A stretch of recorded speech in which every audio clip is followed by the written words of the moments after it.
아침이 즐거우면 하루가 행복합니다. 안녕하세요. 생방송 아침 좋다의 김경섭입니다. 12월 20일 금요일 아침 이경림입니다. 네, 오늘 아침 우리 지역 곳곳에 눈발이 날리고 있습니다. 네. 교통 안전에 각별히 유의하셔야겠습니다. 자, 아무튼 내일부터 주말이고 또 춥지만 아이들은 밖에 나가서 놀자고 네. 조를 때가 있는데 이럴 때 부모들은 고민을 할 수밖에 없죠.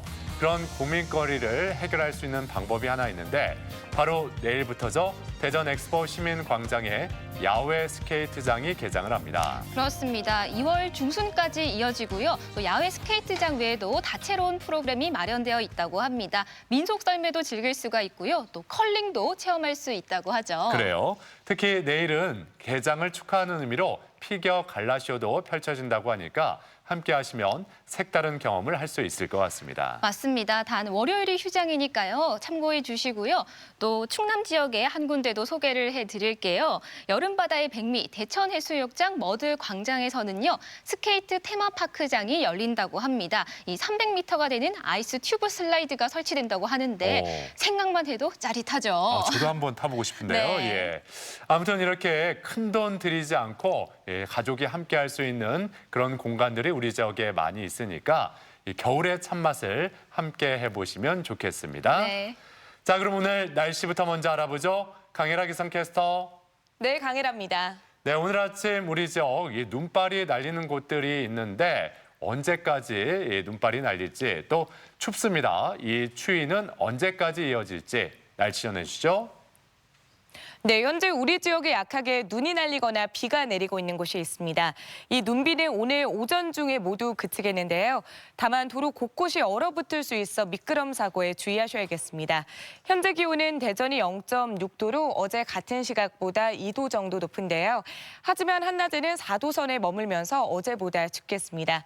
추위는 내일 낮부터 누그러지겠습니다. 다만 모레부터 국외 미세먼지가 유입되고 대기가 정체되면서 우리 지역의 공기가 탁해질 가능성이 있겠습니다. 주말 계획에 염두에 두시는 편이 좋겠습니다. 위성 영상입니다. 오늘은 흐리다가 차차 맑은 하늘이 드러나겠습니다. 지역별 날씨입니다. 낮 기온은 천안 3도, 세종과 대전 4도, 논산 5도로 예상됩니다. 당진 3도, 보령 4도, 서천 5도 선에 그치겠고요. 오늘 낮까지 충남 서해안은 바람이 약간 강하게 부는 곳이 있겠습니다.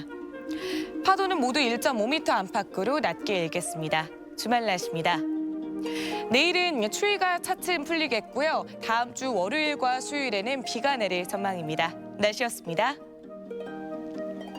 네, 올해가 돼지해 기해년이었고 내년이 쥐해해 경자년입니다. 네. 올해가 돼지해라 그런지 몰라도 돼지가 굉장히 시끄러웠어요. 네. 예, 돼지의 순환 시대였는데 뭐 구제역부터 아프리카 돼지 열병까지 정말 돼지들이 큰 고통을 겪었는데 그렇습니다. 자, 아무튼 이 돼지해가 저물어가고 있고 쥐해해가 다가오고 있습니다. 그렇습니다. 쥐 중에서도 내년은 흰쥐가 내년을 상징한다고 하는데요. 풍요와 번영을 뜻한다고 합니다. 그리고 벌써 귀엽게 꾸며진 연화 우표도 나왔더라고요. 그래요? 네, 예. 이 새해 인사를 정성스럽게 쓴 이 손편지로 연화장을 보내는 것도 마음을 전하기에 참 좋을 것 같죠. 맞습니다. 근데 그 천편일률적인 이 문자 메시지로 새해 인사를 대신한 지가 저는 꽤 됐거든요. 네. 이럴 때 그래도 손편지로 한번 감사한 마음을 표현해보면 어떨까 그런 생각도 듭니다. 근데 그 손편지 전에 혹시 방송을 통해서 그 감사한 마음을 전하고 싶다는 분들이 있다면 오늘 저희 생방송 아침이 좋다가 좀 도움을 드리겠습니다. 네. 오늘 사진 사연 주제 그래서 이렇게 정해봤어요. 2019 당신이 있어 행복했습니다라고요. 그 감사한 마음을 사진 사연으로 보내주시면 좋겠습니다. 네, 사진 사연 보내는 방법 알려드릴게요. 생방송 아침이 좋다 앱을 내려 받으셔도 되고요. 인터넷 주소창에 아침이좋다.kr 입력하시고 닉네임과 전화번호 쓰면 사진과 사연 보내주실 수 있습니다. 오늘 하루 저희가 우체부가 되어드릴 테니까요. 많은 사진과 사연 보내주세요. 네. 자, 오늘 첫 소식, 우리 지역의 문화예술 소식을 전해드리는 문화 나들이입니다. 네. 자, 오늘 아침처럼 이렇게 추울 때는 뜨끈뜨끈한 온천이 생각난다는 분들 많이 계실 것 같은데 네. 우리 지역에 유명한 온천들이 많이 있잖아요. 그중에서 빼놓을 수 없는 게 또 예산 덕산 온천입니다. 네. 근데 이 예산 덕산에 온천만 있는 게 아니라 유명한 게 하나 더 있다고 하죠. 네, 그렇습니다. 이 보찜을 메고 다니면서 문화를 형성하는 보부상의 이야기인데요. 이 보부상들의 역사와 흔적을 다양한 모습으로 이어가는 분들이 예산 덕산에 있다고 합니다. 소중한 옛 이야기를 만나러 문화 나들이 떠나봅니다. 소중한 우리 것을 계승 발전시키는 사람들이 있는 고장. 예산 덕산에는 특별한 문화가 지금도 이어지고 있다. 보부상의 근거지로 긴 시간을 이어오며 보부상 놀이가 현존하는 그곳에서 선조들의 이야기를 만나고 흥겨운 우리 장단에 취해보자.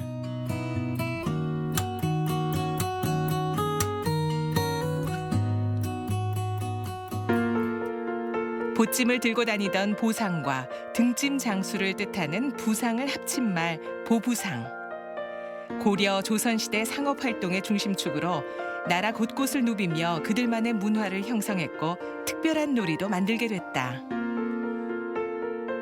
보부상들이 나름대로 이장 저장 다니면서 자신의 생계인 그 보부상의 그 보찜과 등짐의 그 영업 행위를 통해서 자기 물건을 잘 그 홍보해서 팔 수 있을지를 좀 해학적이면서도 재미있게 하기 위해서 보부상의 그 놀이가 됐고, 그거를 현재 장마당 형태의 놀이로 저희가 이거를 전승을 하기 위해서 예산 덕산의 보부상을 총괄하던 정부 관서인 예덕 상무사. 수백 년을 이어온 예덕 상무사의 역사를 가늠케 하는 120개의 위패들. 보부상의 수장이었던 접장들을 모신 세월의 보물이다. 보부상 위패는 기본적으로 접장을 하신 분들을 대상으로 해서 저희가 위패를 만들고 있습니다. 그래서 여기 보시는 것처럼 저희 그 보부상의 시조인 백달원 우리 그 님의 그 신의를 중심으로 해서 여기 현재 120개의 위패가 있습니다. 모든 그 위패에 대해서는 이런 식으로 이제 되어 있습니다만 아직 그 접장을 하시고 돌아가시지 않은 그런 분들에는 여기 신의라는 거를 이렇게 좀 가려서 있고, 돌아가시고 난 다음에 신의를 떼서 보부상의 그 위패로서 이제 계속 관리를 하고 있는 그런 상황입니다. 뿌리 깊은 보부상의 이야기는 예산 덕산의 자랑거리. 그 전통을 간직하고자 보부상의 땅에는 내포 보부상촌이 만들어졌다. 예산군 덕산면은 예전부터 예덕 상무사라는 그 보부상들이 활동하던 근거지입니다. 국가 민속문화재로 지정된 그 25점의 보부상 유품과 이러한 문화유산을 보존하고 인근의 예당호 출렁다리, 수덕사, 덕산온천 관광지, 충의사 등 풍부한 관광자원과 연계하여 관광객 유치 및 지역경제 활성화를 도모하고자 합니다.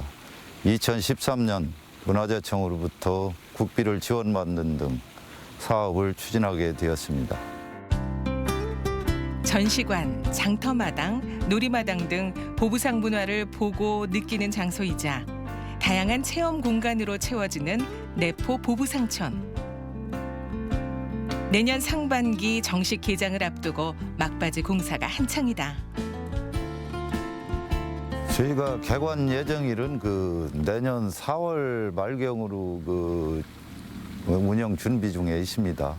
여기 오시면 내용적인 면에서는 옛 그 보부상을 재현한 그 장터마당이라든지 먹거리 또는 체험 공방, 어린이가 그 보부상을 또 느낄 수 있는 박물관 내 체험 공간, 이런 시설을 겸비해서 어른과 어린이가 함께 어울릴 수 있는 그런 장소로 만들었습니다.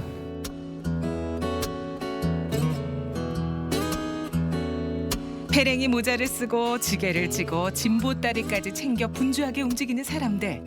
한자리에 모인 특별한 이유가 있다. 네, 오늘 보부상 연습 3번 하거든요. 일주일에 3번. 그래서 이렇게 많이 오셨어요. 오늘 제가 맡은 역할은 역장수인데요. 힘맨 나게 놀아보려고 열심히 연습하고 있지요. 보부상 놀이는 연세가 많으신 분들로 구성이 50명으로 되어 있습니다. 우리가 17가지로 보부상 그 연습을 한 10년 동안 했어요. 전통적으로 전승과 여흥, 난전과 타령, 봉사와 규율 총 3부로 전개되는 예덕 상무사 보부상놀이. 보존회는 기본에 충실하면서도 현대에 맞게끔 상세 내용을 꾸준히 연구 개발 중이다. 보부상놀이의 특징은 전승 부분과 여흥 부분으로 나눠서 전승은 옛 접장들의 제사인 공문제를 지내고 그다음 여흥 부분은 보부상 각각의 장수들의 놀이를 농악, 창, 죽방울 놀이 등으로 표현해서 나타내는 것입니다. 요즘에는 관중들의 흥을 더 돋구기 위해서 새로운 프로그램을 연출하고 있습니다. 최근에는 보부상 문화를 더 널리 알리기 위해 공연 형식으로 프로그램을 구성. 유교식 제사 형식인 공문제부터 시작된다.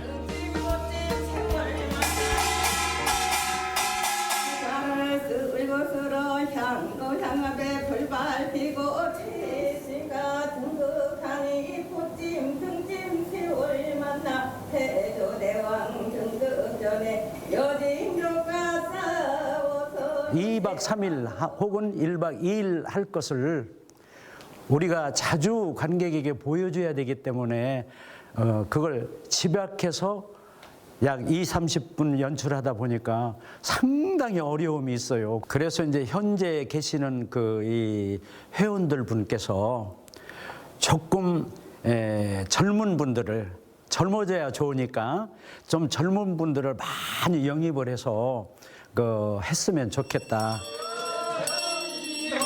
짧은 극을 보는 것처럼 전개되는 보부상놀이. 그 안에는 그들의 삶 속에서 겪는 애환과 해악이 고스란히 담긴다. 허허, 참 도둑놈이 웬 잔소리가 나까 말이냐. 건장 30자로 중이 다 드린다. 알겠느냐? 예. 중이요. 사랑이요.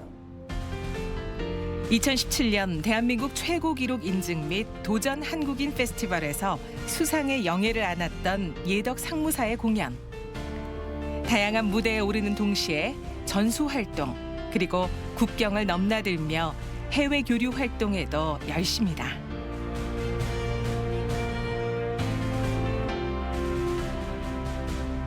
앞으로 진짜 멀리 퍼져갖고 진짜 애국까지 그래도 갈 수 있도록 그냥 열심히 했으면 좋겠어요. 내가 몸이 건강할 때까지 하려고지. 앞으로 20년은 더 할 수 있어. 그 옛날 보찜을 들고 등짐을 지고 팔도를 누비던 보부상들. 이제는 후손들이 그 전통을 잇기 위해 전국을 돌며 보부상 문화를 알리고 있다. 보부상놀이에 대해서 많은 관심을 좀 가져줬으면 하는 바람이고 많은 관심을 좀 갖도록 우리 회원님 여러분들이 설득 좀 해줘야 됩니다. 다른 민족에서 가지지 못했던 아주 오랜 역사와 전통을 가졌다라는 것을 이 세계에 알렸으면 좋겠다. 그런 생각을 갖고 있습니다. 수백 년 이어왔던 전통 유산 보부상. 일제 강점기 때 대부분 사라졌지만 예덕 상무사가 그 명맥을 이어오고 내포 보부상촌의 탄생으로까지 이어졌다. 그리고 보부상들의 애환과 해악이 담긴 문화 콘텐츠 보부상놀이. 그 앞날이 더 기대된다. 네, 이 보부상의 역사부터 해악과 웃음이 있는 보부상 놀이까지 만나봤습니다. 네. 소중한 우리 역사의 일부이자 문화유산 아니겠어요? 네. 다들 적극적으로 임하시고 이끌어가시는 모습이 참 존경스럽습니다. 그렇습니다. 앞으로 건강할 때까지 20년은 더 할 수 있다라는 회원분도 계셨는데요. 20년이 아니라 앞으로도 오래오래 건강하셔서 보부상의 명맥을 이어나가 주셨으면 좋겠네요. 그래요. 무엇보다도 젊은 사람들의 참여를 기다리고 있다 이렇게 말씀을 하셨는데 우리 문화에 관심이 있는 분들이 청춘의 힘을 보탰으면 좋겠습니다. 그리고 내년 봄이면 보부상 전시관 개관을 한다고 네. 하니까 직접 들러보는 것도 괜찮을 것 같습니다. 네, 기대해 보겠습니다. 자, 이번에는 우리 시대의 달인을 한번 만나보도록 하겠습니다. 1만 시간의 법칙 다들 아실 텐데요. 어떠한 분야에 몰두하고 최선을 다하다 보면 그 분야의 전문가가 되잖아요. 이번에는 경남 울산에 복구 세탁의 신이 있다고 해서 찾아가 봤습니다. 과연 어디까지 복구가 가능한지 화면으로 만나보시죠.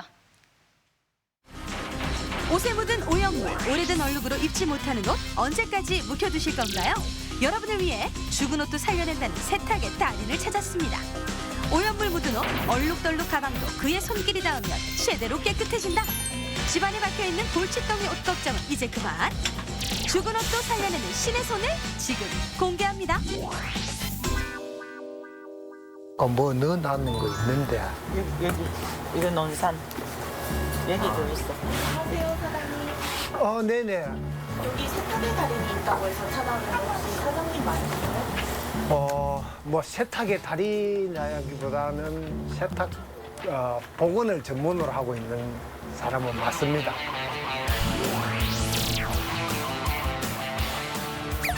아니 세탁소에 웬 택배 상자가 이렇게 많아요? 설마 사장님 인터넷 쇼핑 좋아하시나요?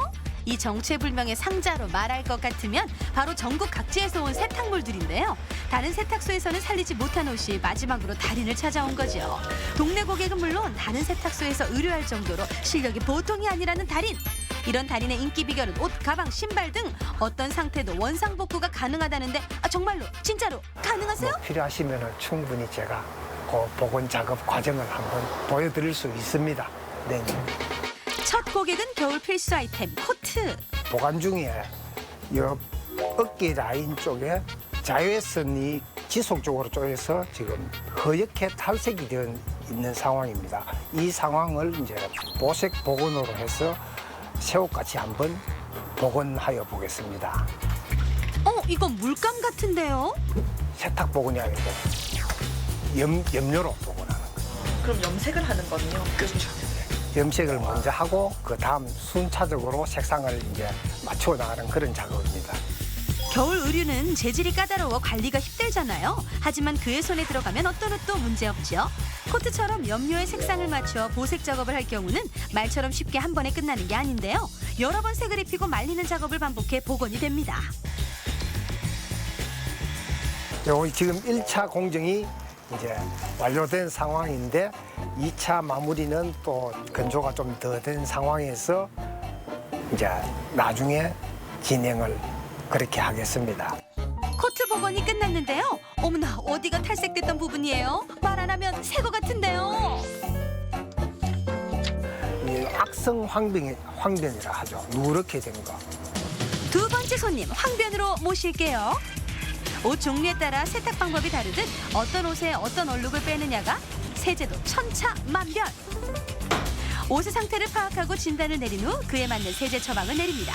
들어는 받는가 야근 약사에게 옷은 달인에게. 부축하는 요리할 때 사용하는 거.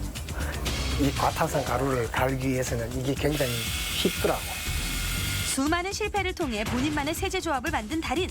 같은 세제라도 어떤 세제를 어떤 비율로 사용하느냐에 따라 결과는 달라집니다. 비법 세제를 얼룩에 묻혀 쓱쓱 싹싹 소를 사용하기도 하고 직접 손빨래를 하기도 한다는데요. 과연 그 결과는 어떻게 될까요? 아까 누렇게 됐던 부분이 이렇게 이제 황변 제거가 다 된 겁니다. 오, 대단해요. 세 번째 손님은 누구죠? 청의류랑 같이 입었을 때 청바지에서 물이 빠져서 이염된 상황입니다. 청색으로. 뭐든 쉽게 세탁하는 달인을 보고 제작진도 도전해봤는데요. 태어나 빨래를 해본 적 없지만 매의 눈으로 달인을 유심히 지켜봤다는 그 달인과 같은 세제를 사용해 얼추 흉내를 내보는데요. 빨래하는 손이 영 믿음이 안 가요. 겁없이 도전한 제작진? 어떻게 물이 좀 빠졌나요? 반대쪽도 파란색이 묻어있는데 이것도 잘 지우기 힘들 것 같습니다. 손빨래로는 예, 당당하게 실패. 작업을 한번 해보겠습니다. 열을 가해 줌으로 인해 갖고 얼룩을 분산시키는데 굉장한 효과가 있습니다. 여러 가지 약품들이 있는데 그 섬유에 맞게 적용을 한번 해보겠습니다. 지금 번져 나가는 염료가 확인이 될 겁니다. 우리에겐 누가 있죠? 네네, 달인이 있습니다. 포스부터 다른 달인과 함께 변해버릴 옷을 되돌릴 타임. 잡생각은 금지, 오직 옷에만 집중하는데요. 사장님, 이번에도 옷을 살려내신 거예요? 정말로요? 섬유에 맞는 그런 약품을 사용해서 하면은 제거는 충분히 가능합니다. 오른쪽이 달라졌네요. 반드시 검정색, 유색, 흰색 최소한 한 3가지 정도는 색상을 구분해서 세탁을 해야만 그 물드는 것을 방지를 할 수 있습니다. 예, 제가 네이버 보고 지금 연락드렸는데요. 네네네. 부산에서. 부산에 집까지 오셨어요? 네. 저 태화동에서 왔어요. 그냥 뭐 검색해 보니까 여기가 뭐 잘한다 해가지고 그래서 멀리서 좀 찾아왔어요. 울산 전체는 물론 전국 방방곡곡에서 밀려오는 의뢰로 노트가 빼곡합니다. 남편이 워낙 꼼꼼해서 손님이 만족을 떠나서 본인이 만족할 때까지 작업을 해가 드리기 때문에 손님들의 만족도가 더 좋은 것 같아요. 다들 입이 마르도록 칭찬하는 달인의 실력. 저희 제작진도 직접 한번 의뢰해봤는데요. 안쪽 표면에 그 화장품 맞죠? 네. 네, 제거 가능합니다. 자, 요 얼룩은 얼룩 제거제와 가죽의 그 질감을 높여주는 요 약품으로 복원을 한번 처리 한번 해보겠습니다. 흰 수건을 검증되지 않은 준비하고 방법으로 화장품 자국 등 얼룩이 오염을 묻어 제거하다 나오는 보면 표면을 오히려 가죽을 망치는 경우가 확인을 할수 많죠. 있게끔 진짜 완벽하게 지워질까요? 이것마저 성공하면 진짜 달인으로 인정할게요. 품을 지우고 나니까 색상이 광택이 있다 없어져 버린 거죠. 이제 그런 광택 과정을 살리는 그런 작업입니다. 하나를 작업하더라도 꼼꼼한 달인의 성격이 느껴지죠? 닦고 또 닦아주는 달인. 완벽을 추구하는 성격 탓에 조금이라도 남아있는 자국은 두고 보질 못하신다는데 이러니 한 번 달인의 손맛을 경험하면 반하지 안 반할 수 있겠어요? 묻었던 화장품 때 일반 안쪽에 있던 덤으로 얼룩들 제거하고 그 표면의 그 묵은 때들도 다 제거하고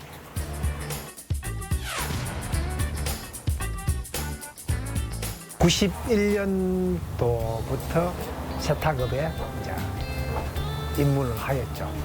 세탁의 어떤 전문적인 지식도 없고 그런 상황에서 혼자 하다 보니까 사고를 내면은 또 변상도 해주고 뭐 이런 경험들을 많이 경험했었고 이제 그러다가 IMF가 도래하고 손님이 한 명도 없을 정도로 그때 그냥 이렇게 있어서는 안 되겠다. 내가 어떤 기술적으로 세탁을 좀 해야 되겠다 해서 이제 그렇게 시작한 부분이 지금까지 오게 된 거고 나에게 세탁이란 인생이다. 우리가 살면서 인생이 막 좋은 일도 있고 나쁜 일도 있듯이 세탁을 하다 보면 어려운 일, 보람된 일, 그 자체가 내 삶 살아가는 것과 똑같아서 세탁은 인생이다. 나의 인생이다. 그렇게 저는 정의를 하고 싶습니다. 네, 세탁은 나의 인생이다 이런 말씀을 하셨는데 네. 내가 하는 일에 대한 열정과 고마움이 이 말 한마디에 다 포함되어 있는 것 같습니다. 그러니까요. 사실 비싼 돈을 주고 옷을 사더라도 이걸 관리를 잘 못하게 되면 버릴 수도 없고 또 가지고 있자니 애물단지가 돼서 속상하기만 한데요. 이럴 때 세탁의 신이 곁에 있다면 정말 천군만마일 것 같네요. 맞습니다. 예. 뭐 좋은 건 입소문 내지 않더라도 저절로 유명해지기 마련이죠. 네. 지금 전국에서 이 세탁 문의가 들어오고 있다고 하는데 자, 앞으로도 세탁의 신으로 왕성하게 활동해 주셨으면 좋겠습니다. 자, 울산에서 온 소식 잘 봤습니다.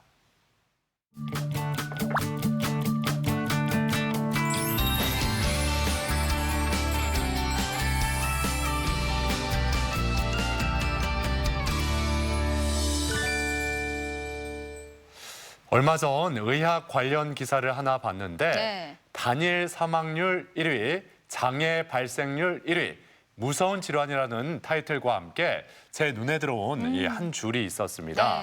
이 평범한 가장의 자리를 빼앗는 소리 없는 불청객, 바로 뇌졸중에 대한 이야기였습니다. 네, 맞습니다. 날씨가 추워질수록 이 뇌졸중 발병률이 높아진다고 하는데요. 이 증상만 빨리 알아채도 이 수술이 훨씬 더 수월해진다고 합니다. 그래서 건강톡톡 오늘 이 시간에는 뇌졸중의 원인과 치료 방법에 대해서 자세히 알아보도록 하겠습니다. 네, 자 오늘 도움 말씀을 위해 신경과 이택준 교수 나오셨습니다. 어서 오세요. 어서 오세요. 안녕하세요.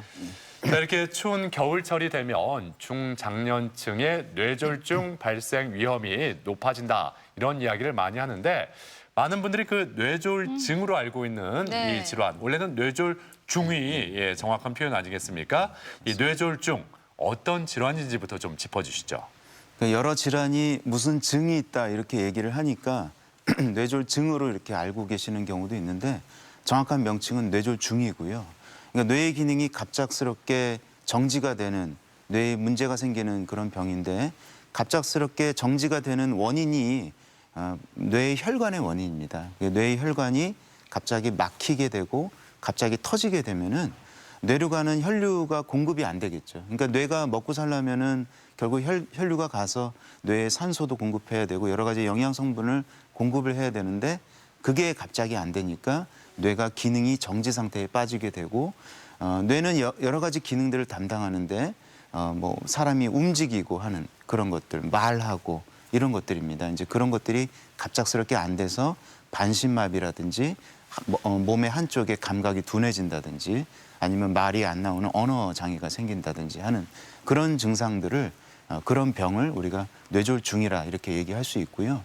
요즘에는 이제 날씨가 많이 추워지다 보니까 뇌졸중 환자들이 많이 좀 오시는 것 같습니다. 왜냐하면 갑작스럽게 이제 추위에 노출되게 되면 이제 혈관의 문제다 보니까 몸에 있는 혈관들이 수축하면서 뇌에도 영향을 주면서 뇌졸중이 조금 더 많이 발생을 하는 것 같습니다. 그래서 조금 이렇게 모자도 쓰고 외출할 때는 목도리도 하고 나가시는 게 좋을 것 같습니다. 네, 그렇군요. 또 흔히 뇌 질환으로는 뇌졸중, 또 뇌경색, 또 뇌출혈까지 이 세 가지를 많이 말씀들 하시는데요. 이 세 가지가 다 다른 건지 어떤 차이가 있는지 설명 부탁드립니다. 이 뇌졸중은 하나의 커다란 용어고요. 그 안에 이제 뇌경색이 있고 뇌출혈이 있습니다. 보시는 바와 같이 이제 혈관이 막혀서 생기는 게 뇌경색이고요. 혈관이 퍼져서 생기는 게 뇌출혈입니다. 둘 다 마찬가지로 결국 이제 뇌 쪽으로 혈액 공급이 안 되기 때문에 결국에는 이제 뭐 여러 가지 증상들이 똑같이 오게 되는 것인데 이제 뇌경색에는 한 3가지 정도가 있습니다. 크게 보면요. 그래서 동맥경화, 혈관벽이 두꺼워져 가지고 혈관벽이 막혀서 생기는 그런 동맥경화성 뇌경색이 있고 그다음에 이제 색전증이라는 게 있습니다. 색전증이라는 건 뭐냐면은 우리 몸에 어디선가 혈전이 되게 만들어지는 거예요. 이게 대체적으로는 심장이 제일 많은데요. 혈전, 피떡이라고 그러죠. 피떡이 만들어지게 되면은 거기서 조그만 알갱이들이 떨어져 나와서 혈관을 따라서 몸에 여기저기 이렇게 혈관을 따라서 퍼지게 됩니다. 그래서 이제 뇌 쪽으로 가면은 뇌색전증, 색전성 뇌경색이 이렇게 발생하게 되는 거고요. 마지막으로 이제 3번째는 열공성 뇌경색이라고 하는 건데 뇌로 가는 얇은 실핏줄이라고 얘기할 수 있죠. 얇은 동맥이 여러 가지 고혈압이나 당뇨 같은 그런 질환 때문에 막혀가지고 생기는 열공성 뇌경색이 있고요.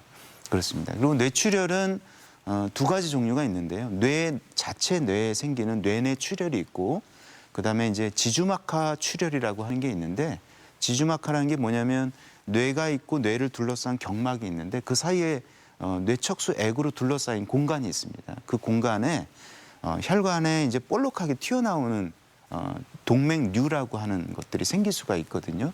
우리가 좀 소위 속된 말로 뇌혈관 꽈리다 이렇게 얘기하는데 그게 여러 가지 압력을 받아서 터지게 되면은 지주막하 공간 내로 피가 이렇게 쭉 퍼지게 됩니다. 그래서 급작스러운 두통이 발생하면서 아주 위험한 그런 뇌출혈이 발생하게 되는데 그거를 지주막하 출혈이다 이렇게 얘기할 수 있습니다. 그렇군요. 예. 자, 그렇다면 실제로 우리나라 그 뇌졸중 환자 수는 어느 정도인지 이 점도 궁금하네요. 네, 아무래도 이제 뇌졸중은 뭐 계속적으로 증가하는 추세고요. 뭐 2017년도에 통계청 자료를 보면은 암하고 그다음에 심장 질환, 그다음에 이제 뇌혈관 질환 이 세 가지를 다 합친 게 성인 사망률의 뭐 거의 절반 정도를 차지할 정도로 굉장히 위험하고 무서운 병으로 알려져 있습니다.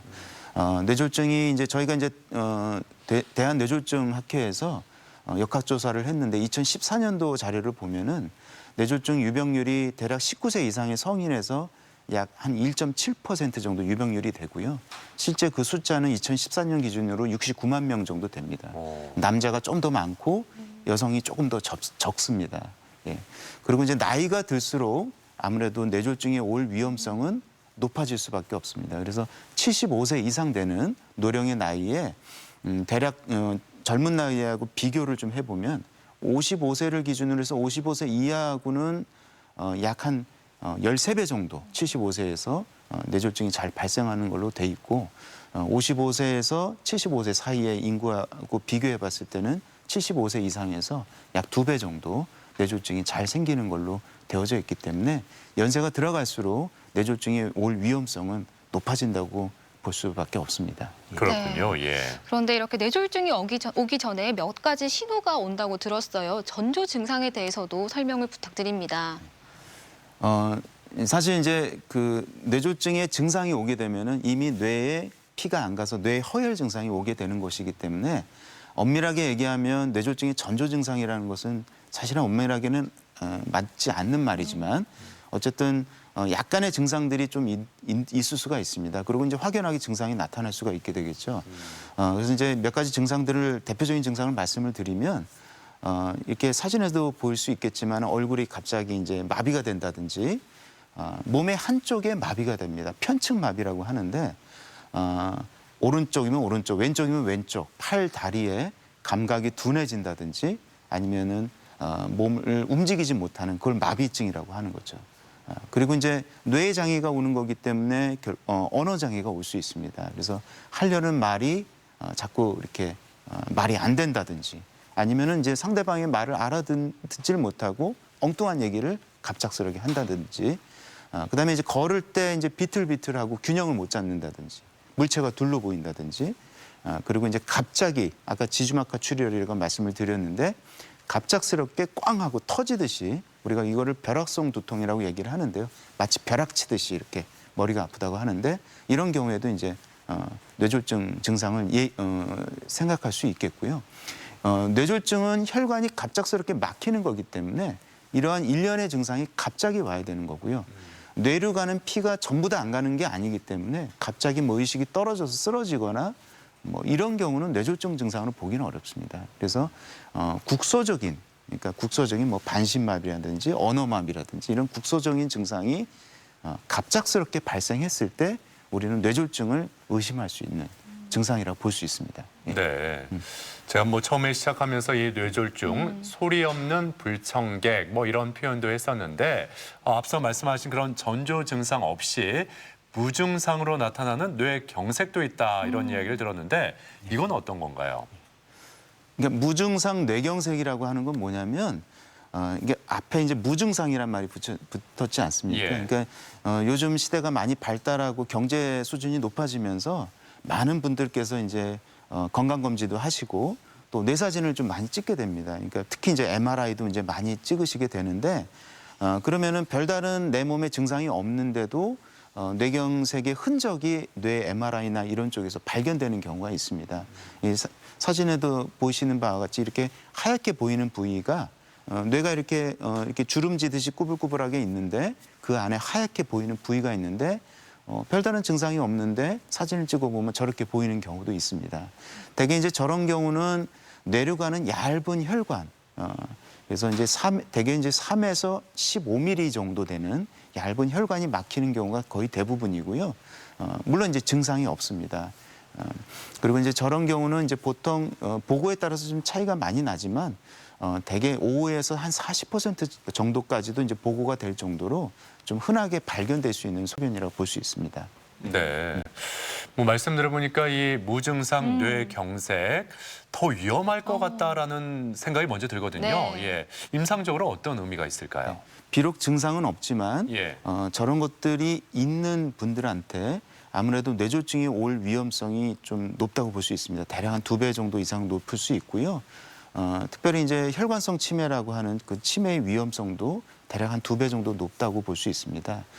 그래서 이제 위험인자, 좀 이따 설명드릴 기회가 있을 것 같은데 뇌졸중의 위험인자를 가지고 있으면서 저런 무증상성 뇌경색의 병변을 가지고 계시다면 이런 위험인자를 잘 조절을 하고 뭐 아스피린이라든지 이런 항혈소판제라든지 이런 약물을 드시는 게 좋겠고요.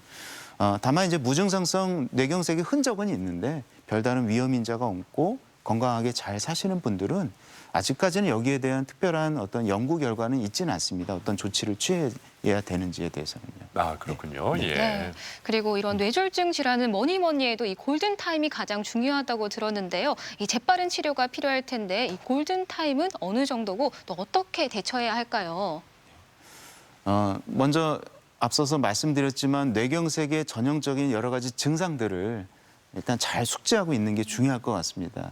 어떤 증상이 뭐 몇 개월에 걸쳐서 서서히 일어났다면 뇌경색 증상이 아니겠죠. 근데 어떤 신경학적인 증상, 국소적인 신경학적 증상이 갑자기 발생을 하게 되면은 뇌졸중을 충분히 의심을 하게 되는 거고 이런 경우에는 조금 유감스럽지만 댁에서 가정이나 병원 밖에서 이런 일이 발생을 하게 되면 특별히 할 일은 없습니다. 우선 병원에 빨리 오시는 게 중요하겠죠. 네. 왜냐하면 이제 뇌 세포는 피가 안 통해서 손상을 받게 되면은 어느 한도가 지나가게 되면은 세포의 기능이 회복이 안 되기 때문에 시간이 곧 생명이다 이렇게 얘기를 할 수 있습니다. 네. 가정에서는 만일에 의식이 떨어졌을 때는 이 흡입이 될 수 있기 때문에 우리가 고개를 옆으로 이렇게 돌려주면 좋고요. 그다음에 호흡을 원활하게 하기 위해서 몸을 좀 이렇게 편안하게 풀어주면 좋습니다. 다만 이제 해서는 안 될 게 네. 뭐 손을 딴다든지 아니면 뭐 손발을 주무른다든지 상비약을 뭐 먹이게 한다든지 이런 행동을 해가지고 오히려 치료의 시간을 놓치게 되는 그런 일이 있어서는 안 될 것 같습니다. 그런 상황이 응급 상황이 발생했을 때 뇌졸중으로 심폐소생술하는 건 어떻습니까? 이제 뇌졸중은 뇌에 이제 그 결국 혈액이 안 가서 생기는 병이기 때문에 예. 심장 자체의 발작하고는 좀 구분이 필요할 것 같습니다. 그래서 심장 발작으로 인해서 심폐가 정지되는 상황이 됐을 때는 심폐소생술을 해야 되는 거고요. 예. 뇌졸중은 이제 뇌에 생기는 문제이기 때문에 그거하고는 좀 구분이 필요할 것 같습니다. 그렇군요. 예. 자, 그렇다면 이 뇌졸중이 좀 의심이 돼서 병원을 찾게 되면 어떤 검사들을 받게 됩니까? 네, 그래서 이제 그러한 뇌졸중 환자들이 오게 되면은 예. 저희 의사들은 일단 문진을 하고요. 문진을 하고 그다음에 신경학적 검진을 합니다. 그래서 뇌졸중이 충분히 의심이 된다 이러면은 결국 이제 사진을 찍어야 되겠죠. 네. 그 사진은 뭐 우리가 흔히 알고 있는 CT라든지 MRI 같은 사진을 찍게 되는데 대체적으로 먼저 CT를 우선적으로 빨리 찍습니다. 왜냐하면 이제 뇌출혈과 뇌경색을 구분을 먼저 해야 되기 때문에 그렇고요. 아주 초기에 찍으면은 뇌경색은 CT로 구분이 잘 안 됩니다. 그래서 뇌 MRI를 찍어가지고 뇌경색을 확진을 하게 되고 이게 이제 응급적인 상황에서 이루어지는 상황이고요. 이제 뭐 뇌경색 환자들이 결국 이제 입원하시거나 이렇게 되게 되면은 이제 심장 질환 때문에 색전성 뇌경색이 잘 생긴다고 말씀드렸지 않습니까? 네. 그래서 우리가 심장에 대한 여러 가지 정밀적인 검사들을 하게 됩니다. 심전도부터 시작을 해가지고 심장 초음파, 뭐 24시간 심전도 이런 등등의 검사를 우리가 각종 검사를 하게 됩니다. 네. 그렇군요. 예. 그렇다면 이런 뇌졸중이 잘 발생할 수 있는 기저 질환이나 혹시 체질적인 유형은 또 따로 있을까요? 뇌경색은 혈관이 갑자기 막히는 거기 때문에 갑자기 오는 거지만 벼랑간 뭐 우연찮게 이렇게 오는 건 아닙니다. 기본적으로 혈관에 변화가 있어야 되는 거죠. 혈관이 두꺼워지고 동맥경화성 변화가 생기고 거기에 갑작스럽게 혈전이 발생하면서 증상이 갑자기 나타나는 건데 동맥경화가 생기게 되기까지의 여러 가지 과정들은 오랜 세월 동안 축적된 그런 결과들이거든요. 그래서 이런 동맥경화나 이런 뇌졸중의 위험을 일으킬 만한 여러 가지 질환들이 있습니다. 이게 대표적인 게 고혈압이고 두 번째가 이제 당뇨고 고지혈증, 심장 질환, 그다음에 흡연, 과도한 음주, 운동 부족, 그다음에 과도한 비만 이런 것들이 대표적인 그런 예라고 볼 수 있습니다. 예. 네. 네.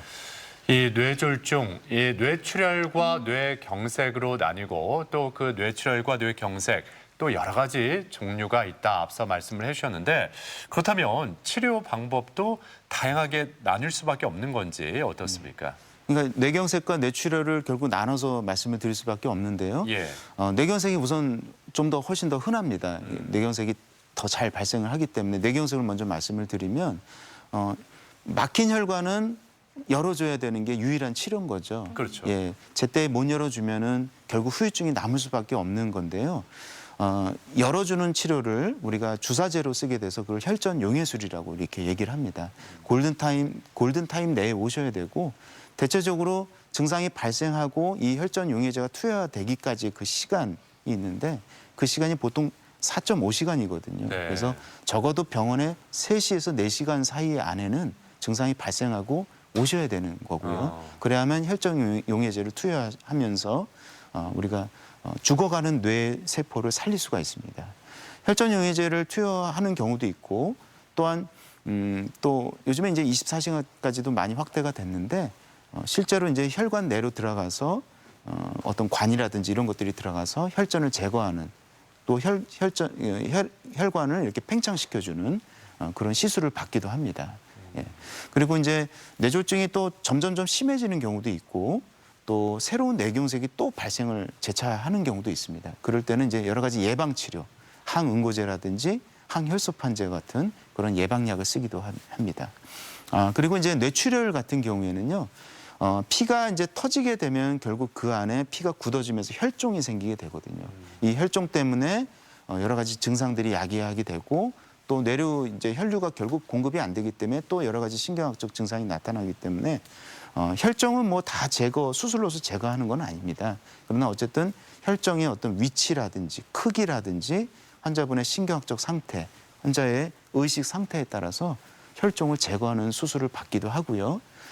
지주막하 출혈이 있다고 그렇지 않습니까? 네. 그래서 지주막하 출혈은 볼록 튀어나오는 그런 혈관이 동맥류를 우리가 수술을 통해서 제거를 한다든지 아니면 코일 색전술이라고 그래서 동맥류를 이렇게 막아주는 시술을 반드시 받아야 됩니다. 네. 그렇군요. 예. 네, 이 뇌졸중은 또 치료 후에 재활 과정이 또 무엇보다 중요할 것 같은데요. 이 재활 과정은 잘 이루어지는지 어떻게 진행이 되는지도 궁금한데요. 아무래도 이제 뇌졸중을 열심히 치료를 했고 또 치료를 받았는데도 불구하고 조금 안타깝고 불행하게도 후유증이 남아서 이게 뇌가 손상을 받아서 후유증이 남는 경우도 있습니다. 우리가 그러기 때문에 더더욱 재활 치료를 좀 서둘러서 받게 되게요. 또 장기적으로 또 재활 치료를 받게 되는데요. 우리가 뇌라는 거는 뇌가 세포가 손상이 돼도 뇌의 가소성이라는 게 있습니다. 그래서 주변 뇌에서 어느 정도 그 기능을 도와주고 하는 부분들이 있거든요. 그래서 기능을 좀 못한다 하더라도 회복될 수 있는 여지는 있는 것입니다. 그렇기 때문에 재활 치료를 좀 더 빨리 뇌졸중이 온 초기에도 재활 치료를 하라고 그렇게 권고를 하고 있습니다. 재활 치료는 그렇게 이와 같이 잃어버린 기능을 회복시키는 데 이제 도움을 주는 거고요. 그다음에 이제 일상으로 이제 이런 환자분들께서 이제 돌아가야 되잖아요. 그래서 일상적인 활동을 회복할 수 있도록 도와줍니다. 뭐 예를 들어서 아주 일상적인 뭐 양치한다든지 식사한다든지 뭐 이런 것들 기본적인 일상생활부터 시작해서 직업적으로나 사회적으로 기능을 할 수 있게끔 도와드리도록 하는 게 재활치료의 목적이라고 할 수 있고 재활치료를 내가 이제 좀 아무래도 이제 뇌졸중 때문에 여러 가지 후유증이 남다 하더라도 너무 절망에 빠지지 마시고 희망을 가지시고 재활치료에 끝까지 매진하시는 게 도움이 된다고 볼 수 있습니다. 네. 그리고 이 뇌졸중과 관련해서 평소에 경동맥 관리도 매우 중요하다 이런 이야기를 자주 듣는데 네. 이 경동맥이 정확히 어디에 위치해 있고 왜 중요한지도 말씀해 주시죠. 쉽게 얘기하면 경동맥은 목에 있는 혈관이라고 볼 수 있는데요. 네. 심장이 있고 심장에서 나가는 대동맥이 있습니다. 가장 큰 동맥이죠. 대동맥에서 목 쪽으로 올라가는 혈관이 있는데 목에서 이제 머리로 혈관이 지나가게 되는 것이죠. 예. 그때 이제 목에 올라가는 양쪽 두 개의 굵은 혈관을 경동맥이라고 이렇게 얘기를 하는 거죠. 그러니까 쉽게 얘기하면 뇌를 먹여 살리는 가장 큰 동맥 두 개다 이렇게 보시면 될 것 같습니다. 네. 그래서 일반적으로 건강검진을 통해서 경동맥이 좁아져 있는 경우가 좀 많이 발견도 되고요. 네. 또 실제로 뇌경색에 걸렸는데 검사를 해보니까 경동맥이 좁아져 있는 경우도 있습니다. 그래서 전자를 우리가 아직은 증상이 없는 상태에서 경동맥이 좁아졌다 해서 무증상성 경동맥 협착증이라고 하고 증상이 있는, 그러니까 경동맥이 좁아져서 그것 때문에 뇌경색이 오는 경우를 우리가 증상성 경동맥 협착증이다 이렇게 얘기를 합니다. 네. 아무튼 이 경동맥에 문제가 좀 있다 하면은 치료를 해야 될 텐데 어떻게 치료를 받아야 될까요? 경동맥이 결국 좁아진 것도 경동맥도 뇌동맥이니까요. 그래서 뇌경색이 충분한 위험 인자가 될 수 있는데요. 무증상성과 증상성은 조금 치료하는 데 있어서 좀 차이가 납니다. 근데 보통 이제 좁아진 정도를 판단을 하는데 무증상성은 대개 한 70% 정도 이상 이렇게 혈관이 좁아져 있으면은 치료를 하고 증상성은 50% 이상이면은 적극적으로 치료를 해야 됩니다. 특별히 이제 뭐 항혈소판제라든지 콜레스테롤을 낮추는 고지혈증 약들을 써가지고 동맥경화나 이런 것들을 예방하고 뇌졸중을 예방하도록 이렇게 약물을 쓰는데 어느 한도 이상 너무 심하게 좁아져 있으면은 약을 써도 뇌경색이 오게 됩니다.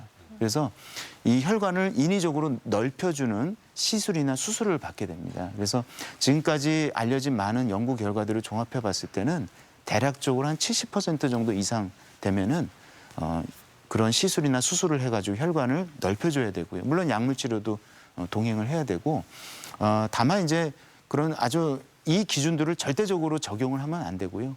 환자 개별적으로 어떤 나이라든지 아니면은 가지고 계신 여러 가지 질병 여부라든지 여러 가지 상황들을 고려해서 전문가하고 상의를 해서 판단을 받으셔야 됩니다. 네. 네. 아무래도 이런 치료가 이루어지기 전에 생활 속에서 예방을 할 수 있다면 가장 좋을 것 같은데요. 이 생활 속에서 예방할 수 있는 수칙은 어떤 것들이 있을까요? 뇌경색은 갑자기 오는 거지만 뇌경색을 일으키는 혈관의 변화를 일으키는 여러 가지 질환들 때문에 오는 것이기 때문에 오랜 시간 동안 축적된 어떤 질환이나 생활 습관 때문에 생기는 거라고 볼 수 있습니다. 결국 뇌졸중의 위험 인자를 잘 다스리는 게 뇌경색을 예방하는 비결이라고 볼 수 있는데요. 말씀드린 이제 고혈압이나 당뇨나 심장병, 고지혈증, 흡연, 그다음에 음주 이런 것들을 적절하게 조절하고 자제를 해야 되겠죠. 대표적인 거 몇 가지 좀 말씀을 드리면은 일단 고혈압이 가장 중요하거든요. 고혈압은 우선적으로는 식습관이 중요한데 짜게 드시면 안 될 것 같습니다. 네. 예. 우리가 짜게 드신다고 해서 고혈압이 오는 건 아닙니다. 근데 우리나라 인구의 한 4분의 1은 고혈압이 있으시거든요. 그러면은 고혈압 환자가 짜게 드시면 아무래도 혈압 조절이 되지 않습니다. 세계보건기구에서는 대략적으로 하루에 10g 정도의 소금 섭취를 그 안쪽으로 먹으라고 이렇게 제한을 권고하고 있는데 네. 실제로 우리나라는 이제 음식들이 좀 짜다 보니까 한 20에서 30g 정도 이렇게 소금을 섭취하게 되죠. 그래서 건강보다는 훨씬 더 많은 소금을 섭취하게 되기 때문에 음식을 가급적이면 짜게 드시지 않도록 네. 주의하고 음식을 조리할 때도 그렇게 저염식으로 이렇게 조리하는 게 좋고요. 당뇨가 있다면 혈당 관리를 열심히 하시고 네. 또 운동을 하셔야 됩니다. 예. 그리고 이제 가장 중요한 것은 운동인데요. 운동을 꾸준하게 하시는 게 좋고 유산소 운동을 하시면 좋고요. 대략적으로 운동은 30분에서 1시간 정도 하고 네. 뭐 매일 하면 좋겠지만 매일 못한다 하더라도 일주일에 한 3번에서 4번 정도. 네. 3번 이하로 하면은 너무 좀 운동 효과가 떨어지고 옆 사람과 이야기 나눌 수 있는 정도의 가볍게 뛰기라든지 아니면은 뭐 그런 운동을 하는 게 좋습니다. 네, 알겠습니다. 말씀 잘 들었습니다. 뇌졸중에 대해서 이야기 나눠봤고요. 다음 이 시간에는 한방으로 간 다스리는 방법에 대해서 말씀 나눠보도록 하겠습니다. 궁금한 사항 있으신 분들은 게시판에 남겨주시길 바랍니다. 네. 자, 오늘 도움 말씀에 신경과 전문의 이택준 교수였습니다. 말씀 고맙습니다. 고맙습니다. 감사합니다. 계속해서 우리 지역 날씨 알아보죠. 강일아 기상캐스터. 네, 현재 눈과 비는 대부분 소강 상태에 들었습니다. 다만 도로 곳곳이 얼어붙을 수 있어서 미끄럼 사고에 주의하셔야겠습니다. 현재 기온은 대전이 영상 1도로 어제 같은 시각보다 4도 정도 높은데요. 하지만 낮 기온은 4도 선에 그치면서 어제보다 춥겠습니다. 추위는 내일 낮부터 누그러지겠습니다. 모레부터는 국외 미세먼지가 유입되고 대기가 정체되면서 우리 지역의 공기가 탁해질 걸로 예상됩니다. 주말 계획에 염두에 두시는 편이 좋겠습니다. 위성 영상입니다. 오늘은 기압골의 영향에서 차차 벗어나 고기압의 영향을 받겠습니다. 오전에 흐리고 오후에는 가끔 구름만 지나겠습니다. 지역별 날씨입니다. 낮 기온은 어제와 비슷하거나 조금 낮겠습니다. 천안 3도, 세종과 대전 4도, 논산 5도로 예상됩니다. 한낮에 예산 3도, 부여 4도, 보령 4도에 머물겠고요. 오늘 오후까지 충남 서해안은 바람이 약간 강하게 부는 곳이 있겠습니다. 파도는 모두 1.5m 안팎으로 높지 않겠습니다. 주간 날씨입니다. 추위는 내일 오후부터 점차 풀리겠고요. 다음 주 월요일과 성탄절에는 비가 내리겠습니다. 날씨였습니다. 생방송 아침이 좋다는 항상 가족 여러분의 참여를 기다리고 있습니다. 좋은 방송 소재 있으면 언제든지 연락만 주시면 되겠습니다. 네, 계속해서 시청자 여러분들의 이야기 만나볼 텐데요. 오늘의 주제 2019 당신이 있어 고마웠습니다 였습니다. 한 분씩 만나볼게요. 3336번님, 당신이 옆에 있어 고맙습니다. 60대가 돼 보니 이제야 당신의 소중함을 느낍니다. 행복합시다. 사랑해요. 어머, 너무 다정하시네요. 남편이 아내에게 보냈을까요? 아내가 남편에게 보냈을까요? 남편분이 보내시지 않았을까. 그런가요? 뭐 네. 그렇게 중요한 건 아니지만 예, 아무튼 두 분 열심히 사셨으면 좋겠습니다. 네, 0587번님, 어느 곳에서든 부르면 무조건 달려와주는 나의 소중한 벗들. 이들 덕분에 마냥 행복하게 웃을 일이 많아서 건강도 되찾았네요. 무조건 달려와주는 예. 최고인데요? 그래요. 멋진 친구들이네요. 네. 예. 0780번님, 2019년 친정엄마가 곁에 있어 행복했습니다. 지난달 교통사고 나서 아프신데 2020년에는 엄마 아프지 말고 건강하세요. 좋은 데로 여행도 많이 다니자고요. 엄마 사랑해요. 네. 빨리 쾌차하셨으면 좋겠습니다. 예. 5646번님, 묵묵히 봉사활동 해주시는 청로의 밑반찬 어머니 봉사단. 올 한해 당신들이 있어 정말 따뜻했습니다. 수고하셨습니다. 내년에도 열심히 봉사 함께해요. 네, 어머니 봉사단 네. 여러분이 계시기에 저희도 마음이 따뜻해집니다. 그럼요. 8144번님, 저는 회사 동료가 있어서 즐겁고 행복한 한 해를 보낼 수가 있었습니다. 때로는 다투기도 하지만 술 한잔하면서 화해도 하고요. 예, 내년에도 파이팅! 와. 이렇게 또 외쳐주셨습니다. 네. 이 회사 동료들. 0795번님, 저에게 부모님이 되어주신 시부모님께 감사 인사를 전하고 싶어요. 딸이 없으신 시부모님이 저를 딸처럼 예쁘게 봐주시고 챙겨주십니다. 어머님, 아버님 감사합니다. 네.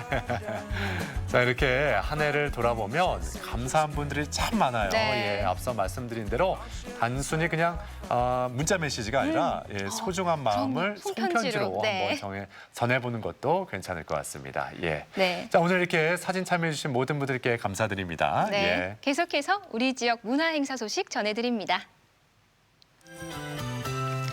제16회 이동훈 미술상 특별상 수상 작가전이 22일까지 대전시립미술관에서 열립니다. 겨울을 따뜻하게 해줄 동행 전시회가 24일까지 대전 MBC 1층 갤러리엠에서 이어집니다.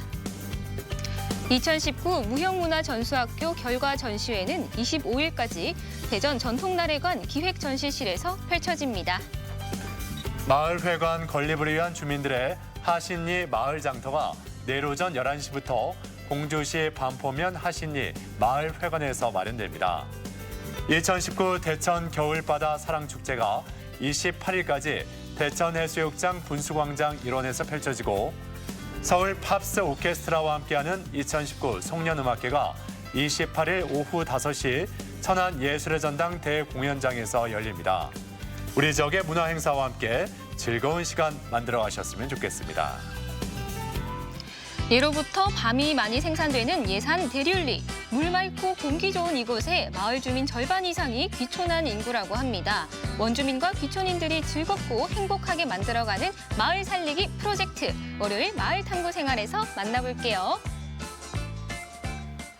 자, 다사다난했던 한 해를 보내면서 다양한 행사들이 펼쳐지고 있는데 네. 자, 12월의 마지막 밤, 타종식을 어디서 볼까? 이게 고민이다 하는 네. 분들 너무 고민하지 마시고 대전 은흥정리 거리로 한번 나가보시는 것도 괜찮을 것 같아요. 네, 그렇습니다. 2019 대전 스카이로드 카운트다운 페스티벌이 개최된다고 하는데요. 그 스카이로드에 멋진 영상쇼도 펼쳐지고요. 또 DJ 댄스 파티와 함께 소망트리 퍼포먼스도 이어진다고 하죠. 그래요. 그리고 대전시청 남문광장에서도 타종식이 있다고 하니까 기해년 잘 보내시고 경자년 힘차게 맞이해 보시면 좋겠습니다. 네.